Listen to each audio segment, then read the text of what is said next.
passa pela família.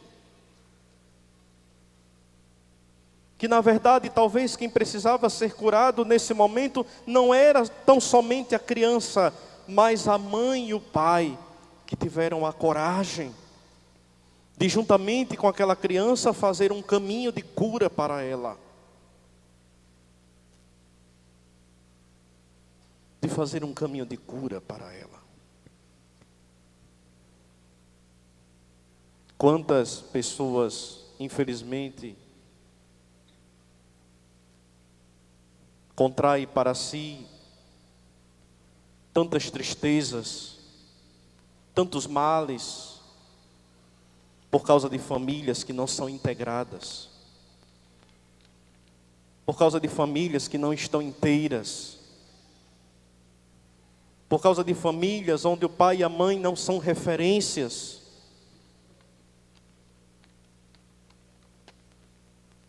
Pelo contrário, infelizmente são desagregadores dos verdadeiros valores da família. Por isso, hoje em dia é tão comum, nós como padres, talvez o diácono também, nos seus acompanhamentos, os psicólogos, os demais terapeutas, talvez estamos cansados de vermos pré-adolescentes com 13, 14 anos, 10 anos, crianças de 9 anos, como algumas chegam no confessionário e eu pergunto o que está acontecendo e elas respondem: eu estou estressada, padre. 9 anos de idade, 9 anos, com estresse, cansadas. A cura precisa passar pela família. Porque senão estaremos fabricando pessoas fracassadas, pessoas doentes, numa sociedade que já se encontra doente, porque está desprovida do sentido da vida. É Jesus, prosseguindo o Evangelho, ele vai iniciar assim o processo de cura. Aí, a mãe do menino disse para Jesus: eu pedi aos teus discípulos para que eles curassem o meu filho, e eles não conseguiram. Jesus, logo em seguida, diz: ó geração sem fé, ó povo religioso, mas sem fé, ó povo com um bocado de prática religiosa, mas que não acredita em Deus.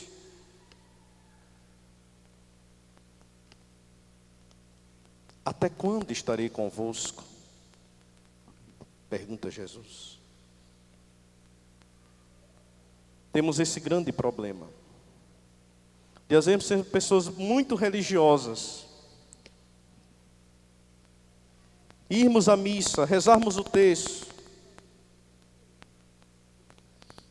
frequentarmos uma paróquia e não vivermos a experiência com Deus,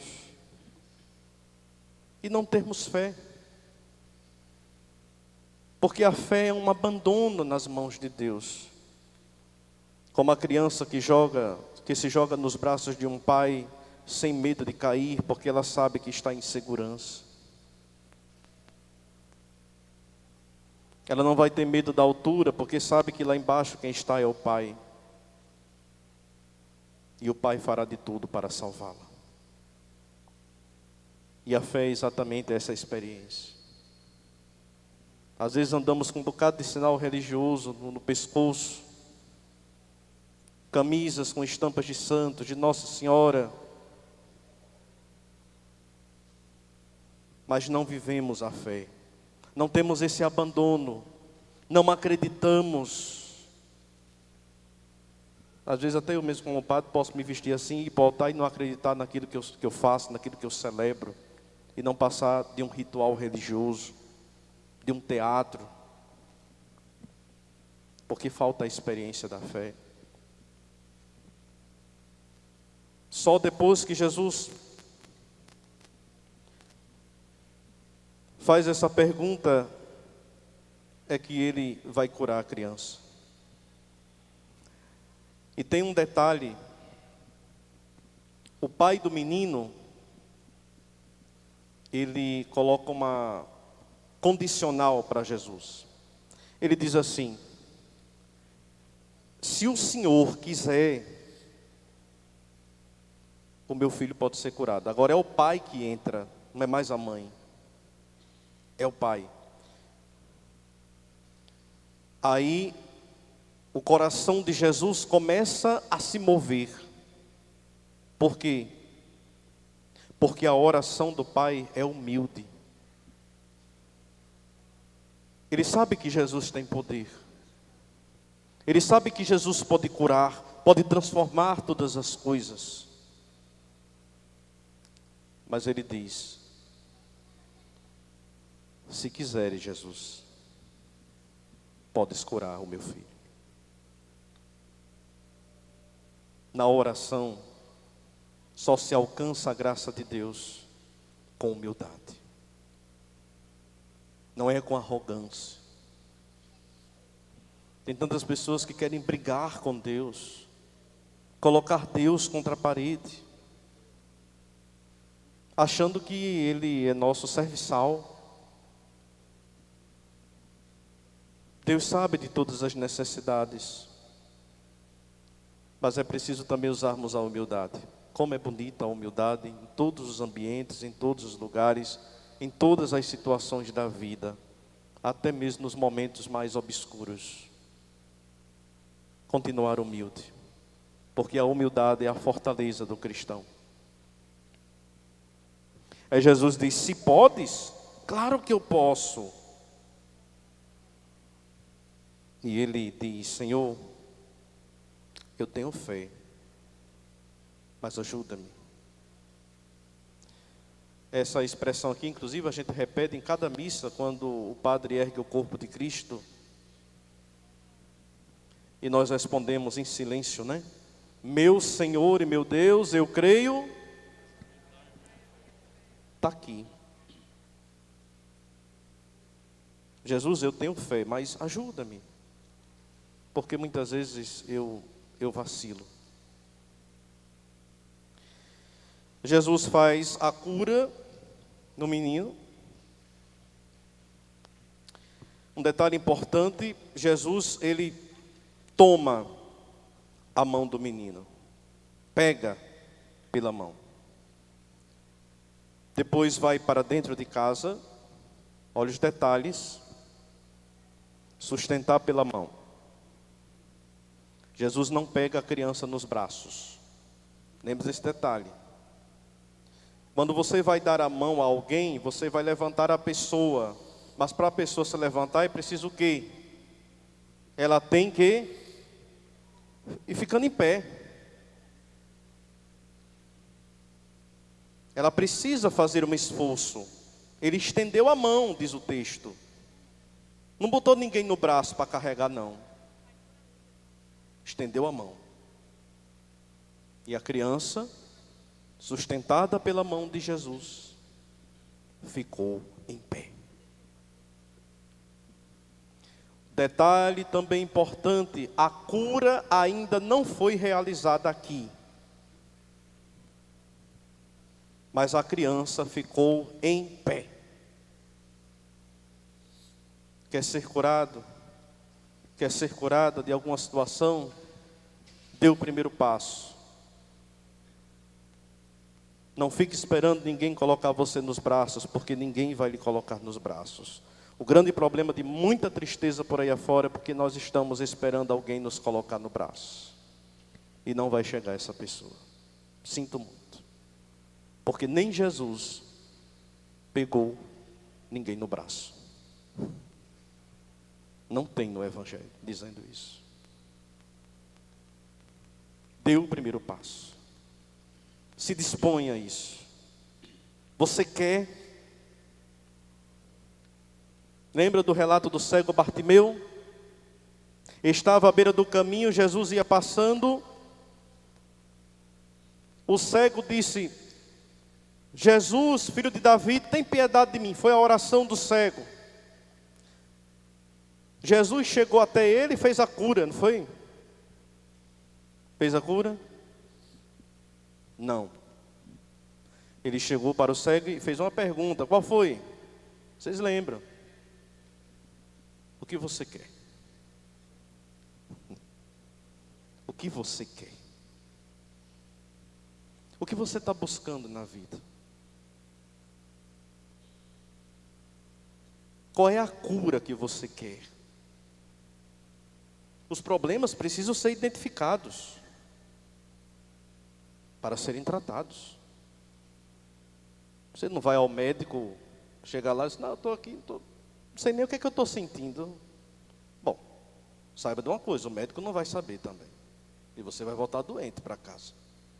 Você tem que dizer pelo menos aonde você está sentindo a dor, para ele fazer o exame e ver o que está acontecendo. Senão você volta doente ou morre.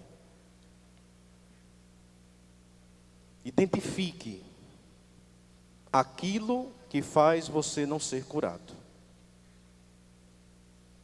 Identifique. Porque Jesus pergunta. Você tem que responder.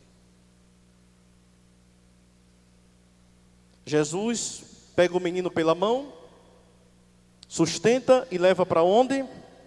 Para a praça? Para o ginásio? Para o CEP? Não.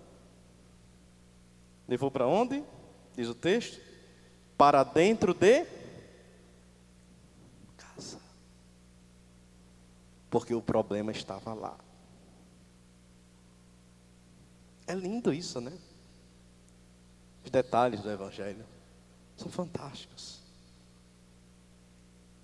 Quem sabe ler os Evangelhos todos os dias quer ler. Porque são relatos fortes, de experiência humana, de encontro. É muito amor envolvido, né? A gente não diz isso, né? É muito amor envolvido. É verdade. É muito amor envolvido de Jesus por nós. A cura acontece dentro de casa.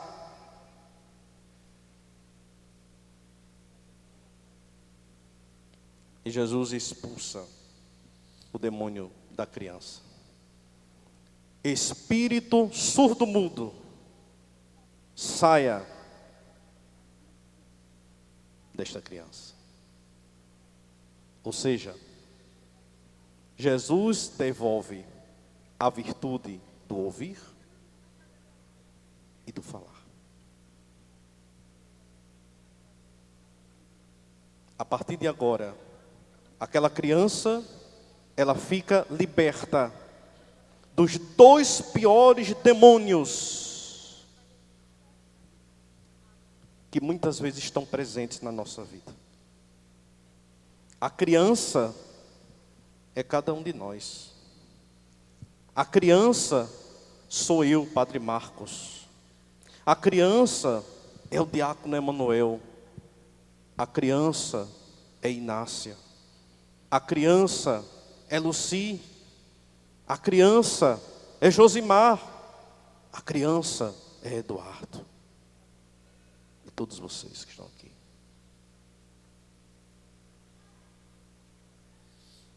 Que muitas vezes estão surdas. Estão ouvindo todas as vozes. Todas as vozes. Mas menos uma. A voz de Deus. Que estão falando muitas coisas.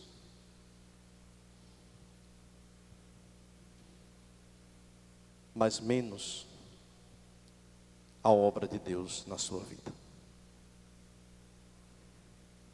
Esses são os piores demônios que nos atacam. Por isso que nesse retiro precisamos pedir essa graça ao Senhor, Amanhã já terminará. Mas é preciso que a graça de Deus continue. Para que não saiamos daqui nem surdos e nem mudos, mas libertos, livres para servir, livres para amar, livres para sermos adoradores de Jesus pelo meio do mundo. E por último, os discípulos começam a se queixar. E eles perguntam a Jesus: a gente ficou muitas horas rezando aqui e a gente não conseguiu expulsar esse demônio. Foi o que aconteceu, Jesus. A gente não é teu discípulo? Não estamos na igreja?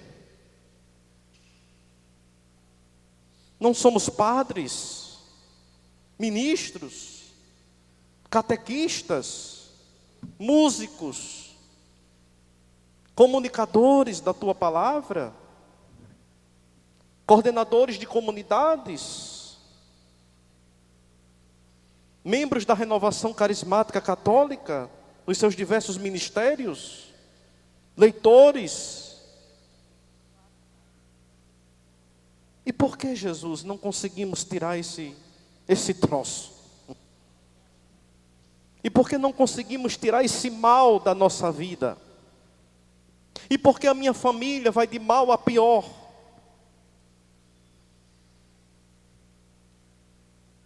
Aí Jesus responde: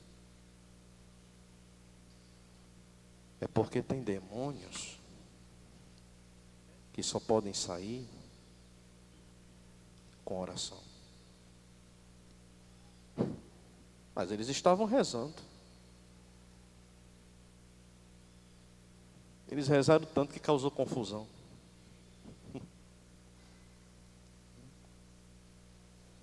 Mas não estavam rezando do jeito certo. O que é não rezar do jeito certo? É querer que a minha vontade prevaleça sobre a vontade de Deus.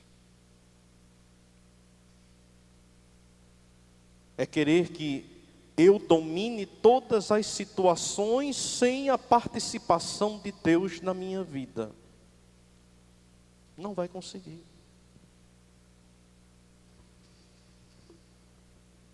Porque a oração que Jesus está dizendo aqui é a vida de intimidade com Deus. Os discípulos estavam caminhando, estavam na caminhada, como nós estamos na caminhada da igreja. Mas eles não viviam a intimidade com Deus. Eles estavam buscando, quem sabe, outras coisas, o sucesso. Que eram discípulos de Jesus, estavam pertinho de Jesus, né? Então se sentiu assim, os bambambães. Por isso que nada acontecia. Tem demônios na nossa vida que só poderão sair na medida em que a gente vive a intimidade com Deus. Então que nesse dia, nessa segunda-feira, que a gente possa, olhando para esta palavra do Senhor, pedir a Deus a graça da cura das nossas enfermidades espirituais, emocionais, porque muitas doenças físicas, elas são resultados exatamente dessas outras enfermidades que são mais fortes em nós. Nos preparemos bem com esse retiro do carnaval para esse tempo tão bonito da quaresma, no qual nós iremos viver essa espiritualidade forte com Jesus na oração. Louvado seja nosso Senhor Jesus Cristo. Para sempre seja louvado.